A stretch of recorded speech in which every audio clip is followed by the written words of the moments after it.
Hello বন্ধুরা, এই যে এত বেলায় বাজার করে এলাম। বাজার করতে গিয়ে পুরো ভিজে কাক হয়ে গেছি আজকে আমি বাড়ি আসার সময়। আর প্রত্যেকটা মাছ মাংসের দোকানে আজকে যেহেতু সানডে, বীভৎস ভিড়। তো অনেক দেরি হয়ে গেছে। তো দেখিনি, চলো আজকে আমার বাচ্চাগুলোর জন্য আর আমার জন্য আমি এই উইকে কি মাছ বাজার করলাম। প্রথমে আমি বাচ্চাগুলোর বাজার দেখাই, মানে বাচ্চাগুলোর মাছ বাজার দেখাই। এইটা হচ্ছে ওদের চিকেন। এই চিকেন এটা পুরো সলিড। আর এইগুলো হচ্ছে ওই মেটে গলা, এইগুলো সব ওই কুকুররা খায় আর কি। এটা বেড়ালদের আর একটা কুকুরদের। আর এটা হচ্ছে মাছ। এবার আমি আজকে ছোট মাছ পাইনি, তাই আমি একবারই একটা বড় মাছ নিয়ে নিয়েছি। এটাই ওদের একটা করে সিদ্ধ করে দেওয়া হয়। এটা হলো ওদের মাছ মাংস। এবারে চলে আসছি আমাদেরটা।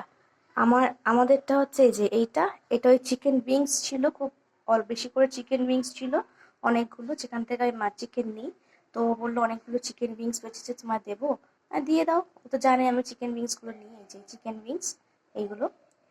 আর এখানে ইলিশ মাছ নিয়েছি। ইলিশ মাছটা আজকে একটু তুলনামূলকভাবে দামটা কম দেখলাম। তো ইলিশ মাছ নিয়েছি একটা, ছোট, বেশি নয়, ওই 300 ওজনের মতন ছোট। আর এই দুটো ট্যাংরা। ট্যাংরা আমার খেতে ভীষণ ভালো লাগে, ভীষণ প্রিয় মাছ আমার ট্যাংরা, তাই ট্যাংরাটা আমি নিয়েছি। তো এই ছিল আমার আজকের কাঁচা মাছ মাংস বাজার, আমার জন্য, আমার বাচ্চাদের জন্য। তাহলে চলো, তোমাদের সঙ্গে পরে দেখা হবে। Bye bye.